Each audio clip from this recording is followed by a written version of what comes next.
everyone, it's Eileen from Bates Photography, and today I want to talk to you about why we are ordering, or I should say pre-ordering, the just announced Sony A9.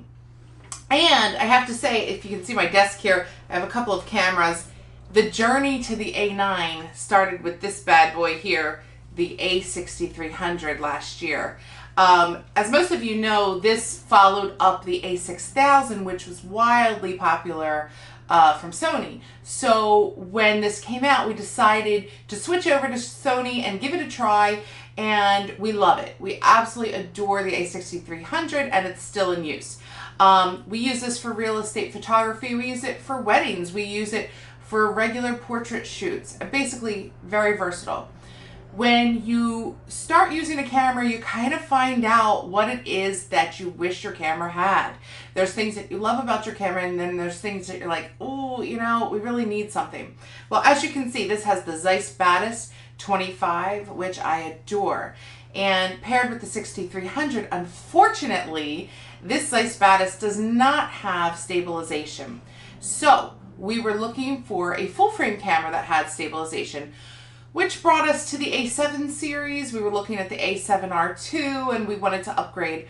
But when the A6300 came out, they had 425 autofocus phase detection points, and the A7R2 was older technology, so it only had 399. Not a huge difference. There's many features of the A7R2 that are fabulous, so we really had to decide, do we want to take that leap and get the A7 or wait for maybe an A7 III?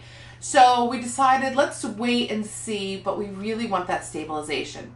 Well, as most of you know, the story goes, 8 months later, Sony decides to come out with this bad boy, and the A6500 has the built-in in-body stabilization. So we were set. We're like, yes, this is what we want.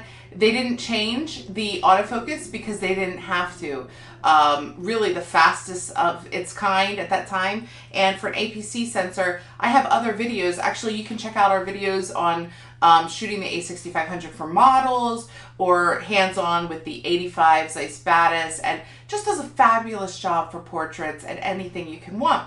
So we're very happy with the 6500, but there's always that little thing that creeps in your mind, like, wow, I could use some low light, capabilities. And with the APC, though they're very good in low light, you need the full frame for that extra low light. And we started thinking, okay, do we still want to invest in the A7 because Sony wasn't coming out with anything? And here, as of this week, Sony announced the A9. Now, all of you by this point, I'm a couple days late coming to the video here, know the specs. But let me explain this. As soon as we heard dual card slots, when you go to forums for photography, people love Sony and the technology, but they don't want to switch because they don't want to lose, at a wedding. What if a card fails? What are you going to do? You lost the whole day of work. And so a lot of people, just for dual card slots, will not switch to Sony. Well, Sony listens to us photographers, and they said, okay, here you go. Here's your dual card slots. That's the first thing. We're buying the camera literally just for that. But let's put that aside. Sony just doubled their battery life. And some people, by what I've been hearing, it's even more than double what you can get out of it. So the battery life. The biggest issue probably across the board that everybody wants Sony to improve. They've improved it. They've listened to us. And then you have the dual card slots. Okay, so let's go to the autofocus points. Of course, my 6300, 425, my 65, 425, we're thrilled with it. Well, 693 autofocus points on the new A9. That's 90% of your sensor. You're basically guaranteed. You'd have to really do something wrong to get something out of focus. That is a game changer, not just for Sony, but for the entire industry of photography. We have to look at it this way. Everyone's saying $4,500. I don't know if I want to put that much out for a camera. We started with a $1,000 camera. We paid the $400 difference for the 6500.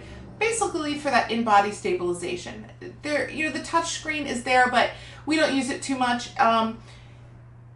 what did we need? We needed battery life. We needed dual card slots. We can always use autofocus. And the biggest that everyone's excited about is the electronic viewfinder.